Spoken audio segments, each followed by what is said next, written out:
good day. I am Red Hawk, and we are hanging here at the deep end. You know, so many times people ask, are you religious? And they go, no, I'm not religious, I'm spiritual. And actually, if you look at the stats on that, 22% of Americans see themselves as spiritual but not religious. 24% see themselves as both spiritual and religious. And what that means, I want to give us a way of thinking about it that allow us to see why today fewer see themselves as religious and more are seeing themselves as spiritual and not religious. See, that number's changing. When we tend to think of spirituality and religion as these two mutually exclusive things. And if you Google the two, just about every site comes up with spirituality versus religion. And I have to say, in my mind, I see spiritual and religion as two sides of a single coin. You can't have heads against tails. They might not both come up at the same time, but if you flip it enough, it comes up equally. They are different, but not mutually exclusive.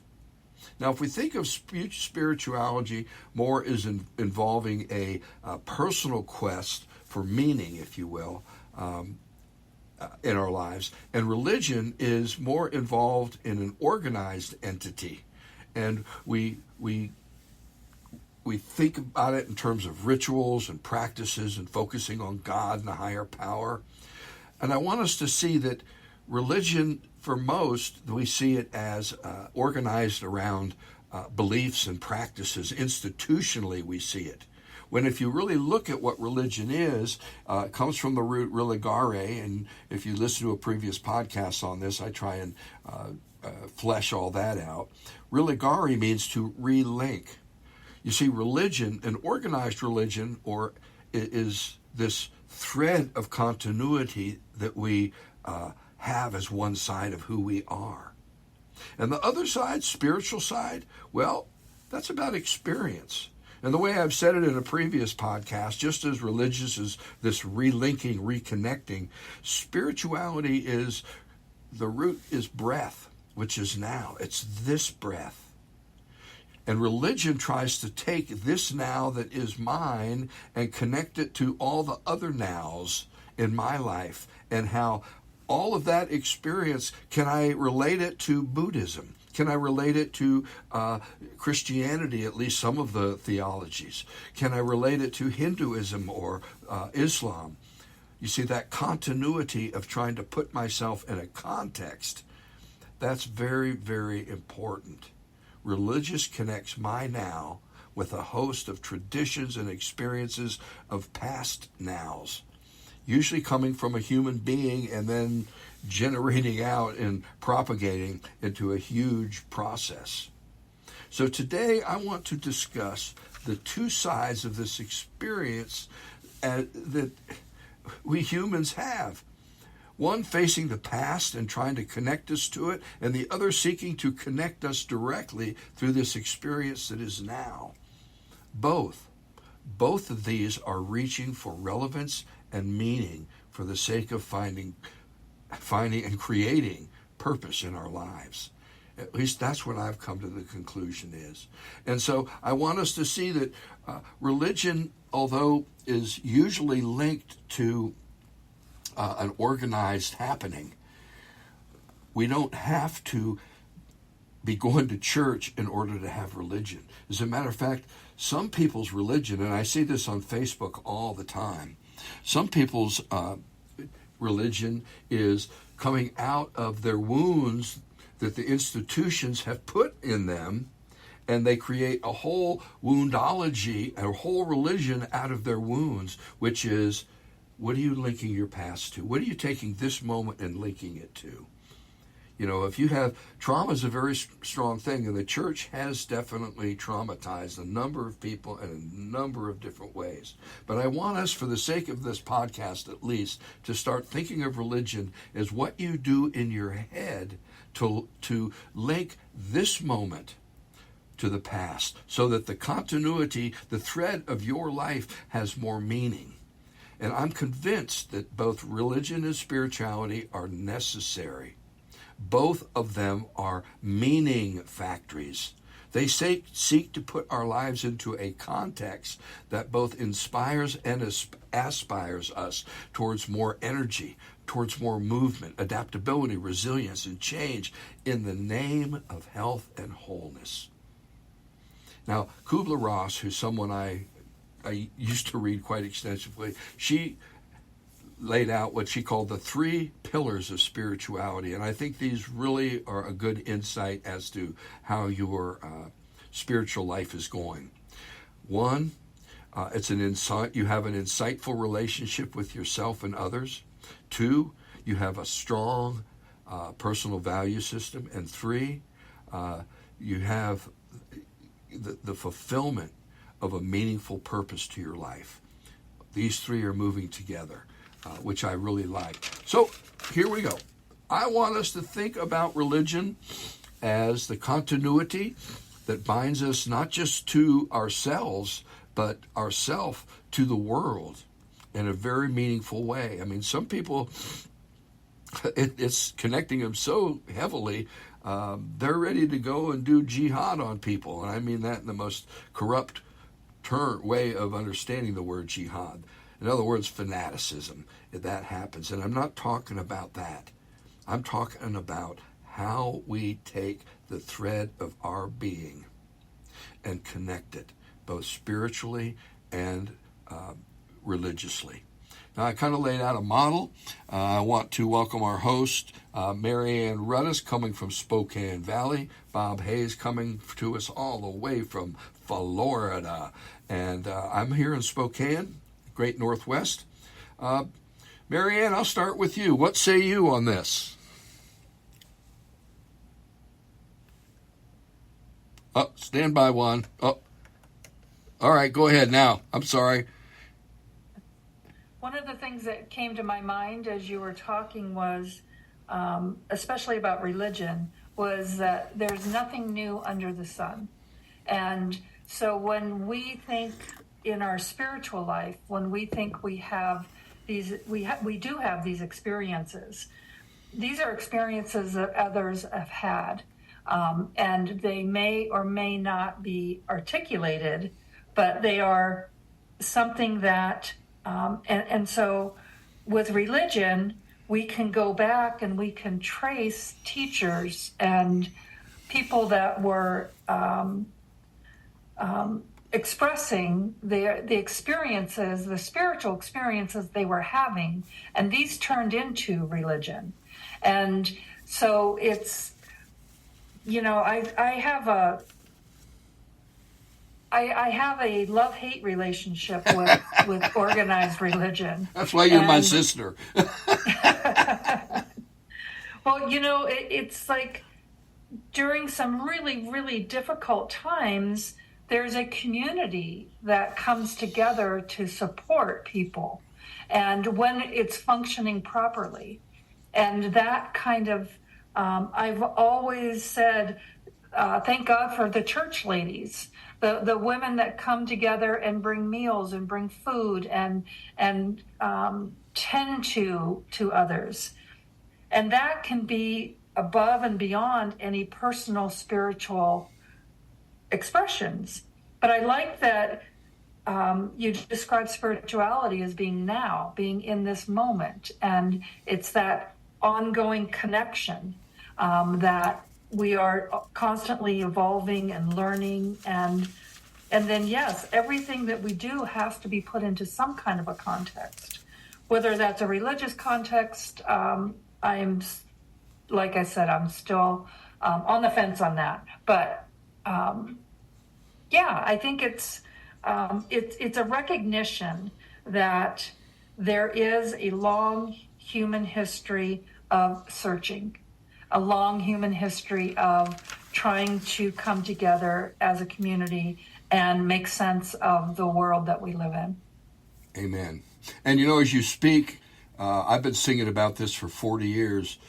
There has to be an emergence of a new religion that doesn't dishevel other religions and yet can give them a little bit larger context within a global framework. So I'm not holding my breath for that, but I still think it's a slow go. Bob, what say you, my friend? Well, as you well know, going back to the origins of our friendship, we've always kind of been trying to find within religion explanations or elaborations of our experiences.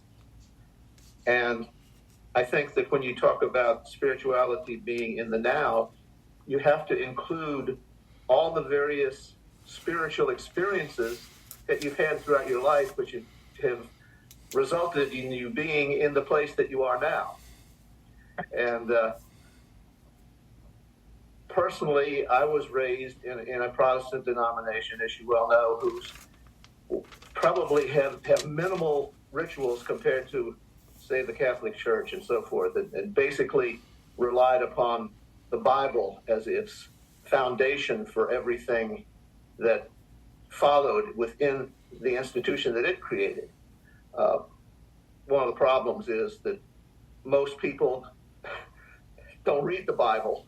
They just kind of take as truth what somebody else tells them about the Bible, who may or may not have read it. And then how you read the Bible, in what context? Do you look at the historical evolution of what's there? Do you look at well, now you're talking about within it? You're talking about a very idiosyncratic religious perspective, and I'm trying to get us to see it in a larger context of and a newer context. That's what I was getting to. Okay. What it led me to was to look in an ecumenical way at all of these other religions that have their own books, their own rituals that have evolved to get them where they are today, and to try and find the commonalities among them. And so when I think of religion, I think of a mosaic that you have to be very careful to be far enough away to see the picture without getting wrapped up in all of the individual little pieces that the institution of religion has overlaid the original intent, which comes from a spiritual place. And so that posits the next question is, can all the religions facilitate my spirituality? In my mind, they can. I've read as many holy books as I can in English, regrettably, because I don't know Arabic. But and it seems to me they can all inform us. Marianne? Well, I was going to say, you touched on something, and I failed to use this word, but one of the biggest problems I have with religion is that exclusivity, is that you have to follow my doctrine, my belief, and that way you'll be a spiritual person, rather than bring your spiritual self into these different ways of being. And I love what you just said, Red Hawk, about every single religion can accommodate a spiritual sense. And it just comes down to eating wheat bread or white bread, right? I mean, it's like, it's a choice. These practices, these rituals help my spiritual self grow, versus this is the only way to be able to be a good person. And that's where I think religion really fails. Yes. And I think that's why we have to unconnect ourselves from those definitions of religion, because each of us are practicing religion, whether we go to a church or not. And, to me, spirituality without religion is just you're floating in the wind. Religion without spirituality, you're living on a bridge from nowhere to nowhere, because you're not really seeing what the bridge is trying to connect. And I think that those two things, that's why we need a connective piece. And as the world became more global, the religions started talking to each other. I think in 1899 was the first World Religious Conference in Chicago, I believe it was. And Bob, you said it, as the ecumenical thing. I was on an ecumenical group, and there was the Hindus and the Buddhists and the Jews that were outside, and we said, screw this, we need to make it interfaith. And we made it an interfaith group, which, by the way, was a hell of a thing, given our donors. But escaping the gravity, if you will, of the dogma and the institutional things that hold us from hearing each other.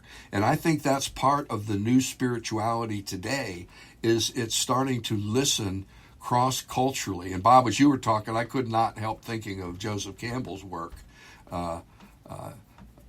just the way that works. So it seems to me religion is inherent in human nature. It's part of us. We're going to do religion no matter what. Yeah, but again, how do you cut through the institution that really is moving us away from true religion and getting us wrapped up into the dogma? You don't. That has very little to do. You don't have to cut through it, Bob. You don't have to cut through it. Just leave it then. Yeah, I mean, Buddhism didn't have to really cut through Hinduism. It just created a new layer, and I think that's part of right. But look at the institutions that Buddhism has evolved into. They're as strict and as anti-spiritual as any fundamentalist Christian. Right. And I'm not suggesting it's not. What I'm suggesting is religion and spirituality are two aspects of our human nature. How do we bring them together? And I don't think we're going to bring them together by putting down institutions. I think that's not to say I don't agree with the put downs. However, I'm more aspiring than critiquing. I want us to aspire. What does it mean to hold religion and spirituality together? And I've given some of my view, which is I read the Dhammapada. I read a good bit of other Buddhist literature. I've read as much Hinduism as I can, from the Vedanta period to the Upanishads, all the way to the Bhagavad Gita.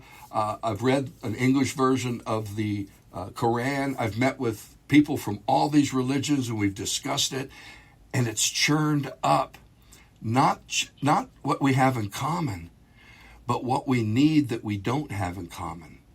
And I think that's part of the diversity issue today, is how do we take this diversity? Because I found in Hinduism things that my faith did not have at all. I found similarities for sure, but it was many of the things that were different that lifted me up and that enlightened me, that created epiphanies in me. Buddhism has an approach to things, in spite of its institutions, that still informs me. I mean, I think of Alan Watts' work on East and West and meditation, and I think he was on the right way. It's not about putting down what is, because we could spend 1,000 podcasts doing that. The institutions have failed us on so many levels. So what's the next piece? How do we hold spirituality and religion as two sides of the same coin, knowing if we flip it 1,000 times, it's going to give us 500 and 500 because they're both necessary? Mary Ann? Well, I was going to say, I think one of the things that we're all looking for answers. We're all trying to figure out what the meaning of life is, why we're here. And what religion, I think, does is someone says, I have an answer, and I can create a roadmap for you, and I can show you how to find your answers.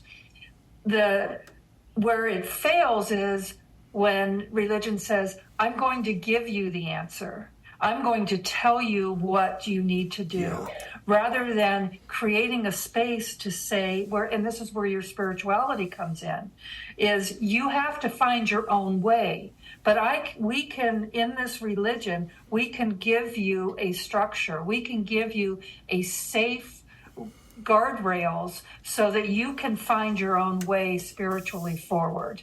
That's, to me, what a functioning, good religion, and I've seen some really talented and aware. Christian leaders do this. I've read a lot of Buddhism and a little bit of Hinduism, but it's when I took comparative religions, it was the only conclusion I could come to is the base of all of this is love, right? And if we can figure out, if we can operate within a religion, and a lot of us come to the religion because where we're born, when we're born, who our parents are, and how we're raised. And so if we can come into those guardrails and be able to not be encumbered by the dogmatic someone telling you I have the answer for you versus I'm going to provide you with the encouragement to find your own answers. And I think that's where religion got a bad name, was they were afraid of that because they were afraid that you would leave, right? Well, every religion starts with opening, and it very quickly creates a closing of power. And it took Christianity 300 years. It took Islam a generation. Buddhism, it took quite a while for Buddhism. My point here is, though, there's something new happening on the planet. And we can, I do believe that religion has to do with community and kind of giving us some baselines to wander off from, if you will. However, religion and spirituality, if they're inherent, both are inherent in the human existence. What is the religious perspective? We can all cherry pick through our religions, and believe me, I've been to a ton of churches. Evangelical churches drive me absolutely bonkers. Talk about a narcissistic theology. Wow. But I won't go there because I don't want to get in the critical piece. I want to get in the aspirational piece. If what I do to link me, this moment now, to the history of the planet. I've been watching a lot of Life on the Planet, with my grandson. He's 5. He's got the 3 main rules of life down. 1, adaptability. For those that adapt, they win through. 2, competition aids evolution. And 3, the earth is never going to stay the same. It's going to keep changing. How do we move within this? See, what I see on Facebook is people looking for relevance. They're trying to create their own relevance. And I think that's a worthy thing.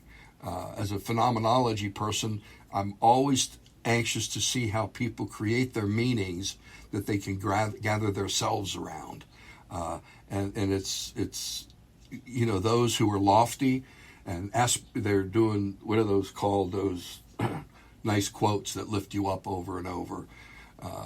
They're just memes. Yeah, they're 10 or 15 a day. It's all I see sometimes. And then there's those who practice woundology. Some of them go under the rubric of atheists. But basically, what happens? They were Catholics. The church wounded the hell out of them by giving them false hopes, and so now their religion, what they spend time in their heads taking this moment and connecting it to in the past, is justifying their own anti-religious perspective, which is fine. That's a religion of its own.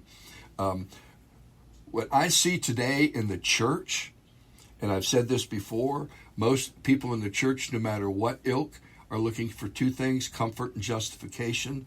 I think those things, what was it, Bob? Was it Young that said, religion is the biggest impediment to religious experience?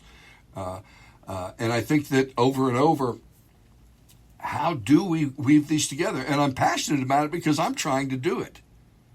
I'm not saying I know what I'm doing. I'm just saying I'm reaching, and I'm not going back to church. So, yeah. Well, it sounds to me like what you're aiming toward is good works are the way in which you relink your individual experiences with those experiences of other people. And that's how you form communities and so forth. And that's that's great, but it still seems to be an individual thing.